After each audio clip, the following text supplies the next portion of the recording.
What do you think that the fall would have sounded like if he continued? You know, if he didn't leave the band and continued on at least a couple years, what do you think the fall would have sounded like? Different, same. I mean, from these songs, it's definitely, I guess, a more psych sound. So it'd be cool if he was getting into that to see what kind of direction they would go with that sound. 'Cause it's definitely weirder, and It it's is. just, I guess, a different lane than the fall is weird. But It is. Some of it is really what we're going to get into is definitely more, I don't know, in some ways abstract than most of the fall stuff. We obviously love a Steve Hanley bass riff, but there's something about the Tony Friel bass playing and the bass style that we get to experience only on a limited number of early fall recordings where I'm just like, he is bringing some melody that I don't think is, you know, a Steve Hanley, thing he's maybe as interested in doing. Because even when we covered for the 50th episode of this podcast, the live 1977 recording of the fall, Tony Friel's last performance in the band, what what was he playing? He was playing like awesome riffs, super melodic riffs when we could hear it. And it didn't sound like Steve Hanley, even though it definitely sounded like the fall. And as much credit as Steve Hanley gets for being the fall sound, which we definitely give him, it would have been interesting to hear Tony Friel continue outward and Tony Friel playing more melodic and more, it almost seems like Tony Friel, just getting into this Tony Friel project, these couple of projects, he had some real crazy good songwriting skills.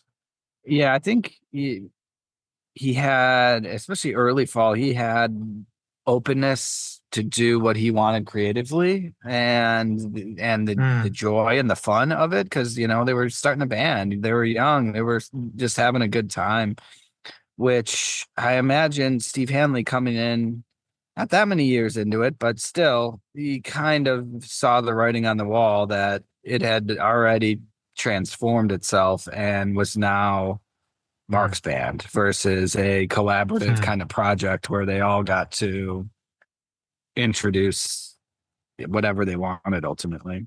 Right.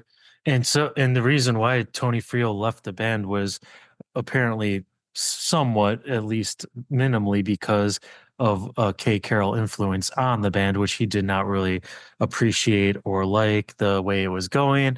So I, it just made like Tony Friel for me, and Tony Friel, who we're going to get into today, is a very interesting and almost a mysterious character like that. I don't know that much about his personality wise, but everything I hear from him musically is something that I really like and I really find fascinating. So I'm almost like, in my mind, he's like, any of his decisions, I'm kind of like, he probably made the right decision. It seems like, even opening his studio up to Una Baines and her Fates project, like that is just like a cool uh, musician move that made an album that is a cool musician album. So uh, is I want to hear more of him. I wish he was in the fall for longer because I think it would have taken their sound maybe in a way that it might have taken it in a direction that a lot of fall heads might not like, honestly.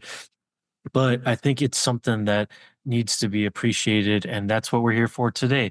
So today, what are we getting into, Steve? A little Tony Friel appreciation, something we've held off on, but now we get the pleasure of diving in deep and sinking our teeth into. Yeah, you've got him up on that pedestal already. So let's see what he did after. Well, yeah, I guess after he left the fall. Yeah. So we're gonna get into Passage, Tony Friel band with a couple other folks. Tony Friel is on bass, some guitar probably. Lorraine Hilton on keyboards, vocals and percussion by a gentleman named Dick Witts. Hmm. The songs were written by both Dick and Tony. I think it seems separately whether they were a collaborative effort or not, but they're all kind of individually credited to either gentleman. So it seems like they kind of split the songwriting duties, but then when they come together, they're obviously playing together. It, This comes out at the end of 1978. And from what it seems like when it's written about, it was Tony Friel's side, extracurricular side project. Because he left the fall, it became one of his focuses, at least in the short term. But we can see some of these moving forward projects actually have a longer, more fruitful life as more albums came out in LP form, kind of creative process of this band Passage. And Passage is yeah, you talked a little bit about Dick Witts, and it's interesting to hear that Dick Witts was a classically trained percussionist. So you got Dick Witts playing the drums, which are really cool and interesting. It seems straight ahead rock music, but it's got a different feel where it's kind of more it was funny when I read he was classically trained because I don't really hear that. I hear like almost a little bit of sloppiness in a cool way in the groove. And it's not sounding like Carl Burns, who I'm used to and who we dove into with the teardrops. How do you compare this to the teardrops? Because I kept on thinking about the Teardrops album that's around the same time, basically a couple of years, a year. And that's Tony, and that's Carl Burns' side project. How do you compare these two, fall members basically on their side project related to the fall? I mean, I think this is a well thought out project and Oh, album. These are complete songs put together for a purpose. Where I feel like the Teardrops was just concept, a fun late mhm. night sort of get together and play some music and see what we can throw at the wall sort of sound. I mean, I think that's exactly what it is. The passage just seems like it's more artistic and less of a capturing of or even just trying to capture a bunch of musicians making something in the moment. This is definitely like writing the songs, bringing them. This is very much more too, I would say, fall sounding and a lot more fall adjacent. And I think it is because Tony Friel did have a big influence on the original fall sound that I don't know if he gets enough credit for because when you hear these couple of songs that are at least his and even the other songs, there is some fall dynamic in there. It also goes to the keyboard playing by one Lorraine Hilton playing these keyboards, which you can't help but not consider the fall keyboard sound when you're hearing this, even though this is a little bit more fleshed out as far as a melodic sense.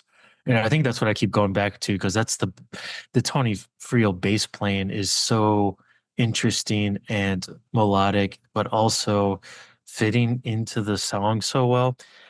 Yeah, this comes out on Object Music.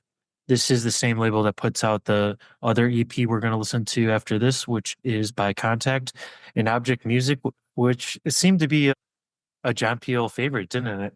Yeah, I think he liked the obscurity. I think he wanted to pump him up a little bit, get the name out there, and let the people let the people hear what's a little bit more underground.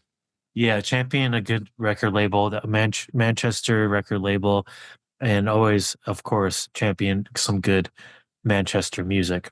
So we're going to get into New Love Songs by Passage from 1978. And this is the point where we're going to dive in and sink our teeth into these full tracks from this. It's a 7 inch and it's spinning at 45 RPMs, but we got four tracks on here. And if you want to continue along with us, jump on Patreon and get some Tony Friel experience. He deserves it and you deserve to hear it. But if not, go seek out some of these songs and go listen to them on your own because I think you'll enjoy it. And we'll say cheers until next time. Steve, what's the first track we're leading off with here? We are starting with Love Song. Let's hear Uh, some love.